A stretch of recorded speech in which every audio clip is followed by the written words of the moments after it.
I'm going to go over the integer division functions that are in Affinity Photo's procedural texture filter. There are three integer division functions: idiv, irem, and fmod. In integer division, you're going to take a number called the dividend and divide it by another number called the divisor, and that will give you your answer, the quotient, which tells you how many times that divisor goes into the dividend. And then if there's any numbers left over, that becomes your remainder. So if I divide 11 by 4, it goes in there twice. That results in a remainder of 3. For the integer division functions in the procedural texture filter, I have idiv. You put in 11 comma 4, that'll equal 2. irem 11 comma 4 equals 3, and fmod of 11 comma 4 also equals 3. irem and fmod will also return floating point values.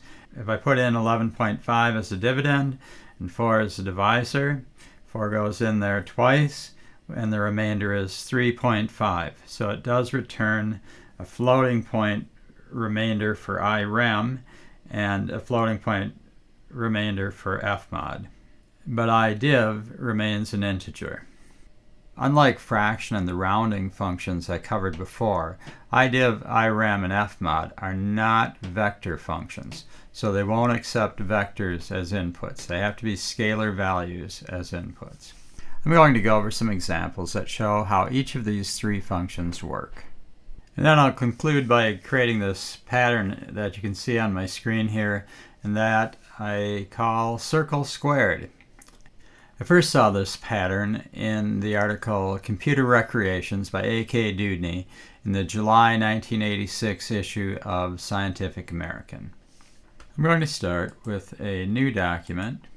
I'll choose XGA and set it to 1024 by 1024 pixels. Create that, fill it with black, and add a live procedural texture filter. I'll add a single equation and assign it to all three channels. And I'll add a single custom input A and a integer input, which I'll label D. That's going to be my divisor. And I'll set this one up to 4 and set this one to 1 for now. I'll label this scale and I'll label this divisor. Then I'm going to start by setting up a coordinate system, VAR, V equals vec2 Rx and Ry times A, which is my scaling factor, and then divide by the width of the document in pixels, W. So I'm using relative X and relative Y positions on the screen. And so there's my coordinate system. And now I'm going to look at a function based on these.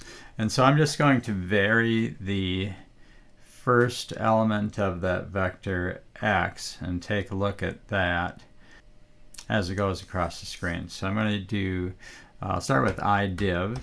So if I take idiv and put in v dot x and d, and take a look at that, I can see it has a sharp transition over here, just past the middle of the screen.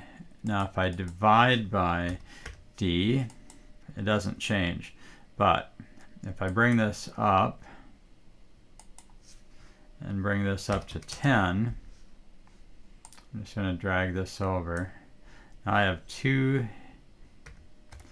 Since I can't see values larger than 1, I have to divide by this D factor 4, and that brings it into a range that I can see. So I'm going to just type in a big number, I think 100, and double click that, and there I can see the steps. So as I bring this divisor value up, the steps get wider, and there also gets to be more of them. So when I have this set to 10, I'll have 1, 2, 3, 4, 5, 6, 7, 8, 9, 10 steps. And it doesn't change after that. So it gets up to 1, and here it's down to 0. So that is the integer division. You just divide one number by the other, and it returns an integer value. Now, just to check, this will not work if the first value is a vector. So if I put just v in there, it doesn't work. Now I'm going to check out the negative portion of this, so let's look at that. I'll add another equation, copy and paste this one down here. We're going to make it negative, and instead of having this one on all three channels, I'll set the second one to G and B, and I'll bring this up to 200, so there's plenty of range for it. And so that's what it looks like, and then you can change this, bring this down, or bring it up. So it does produce negative values. I'm going to add two more equations, and I'm going to copy the first one and paste it down here, and I'll copy the second one and paste it down there, and I'm going to change this idiv to irem, R-E-M, and I'll change this idiv to irem, and I'm going to turn off all of these and set this one to red and this one to green and blue again. So there's the remainder function. So as I change the divisor, these get smaller and smaller. Okay, and so I'm going to bring this down to 10. Now if I take the divide by d off, then it transitions over to the larger numbers that just show up as full scale on here, and it looks just like 1. So I'm going to leave the divide by d on to keep it in a range that will fit on in the range of this grayscale range. But really those numbers are larger because I'm getting the remainder number. Next I'll do the fmod. So I'm going to just copy and paste these two.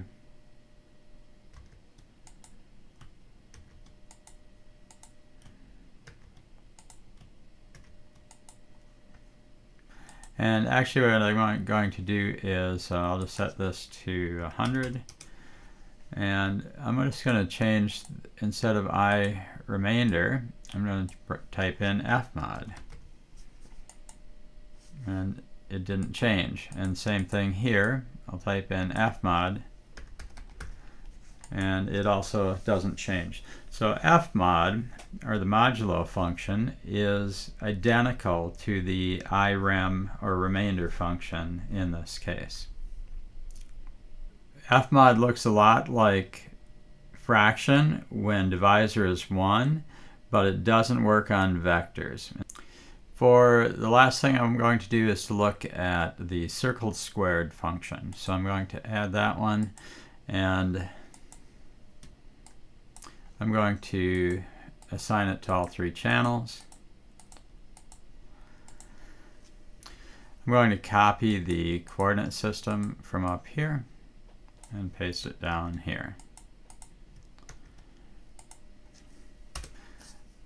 This function is based on the length squared of v. So if I look at the length squared, hence the name circle squared of v, it just looks pretty similar to length of v, but I'm then going to take the modulo function of this, which will be fmod of the length of v, and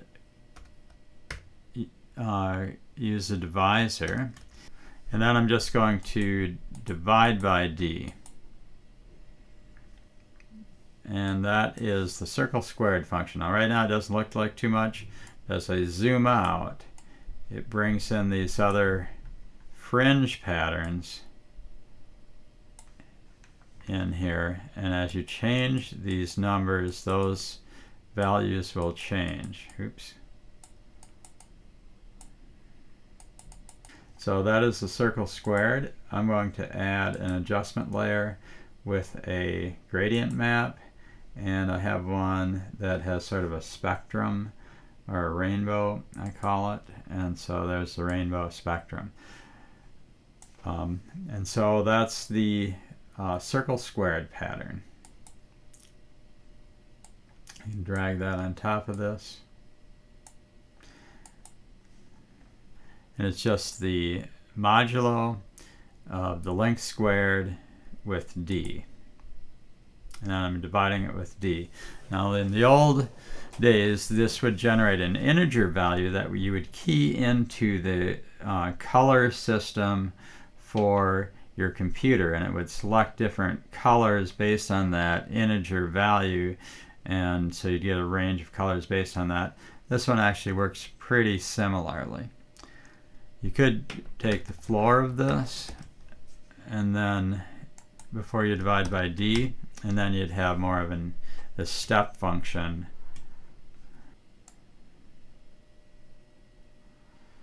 where they go through steps. That's about how it looked back in the original. Those are the integer division functions that are available in the procedural texture filter. I don't use them that much, but I haven't gone over them before, and I thought it would be something I should cover just for completeness. And you might find some way to use these in the future. You never know when you're going to need a function like this. So let me know if you have any comments or questions, or if you find a good use for these, and thanks for watching.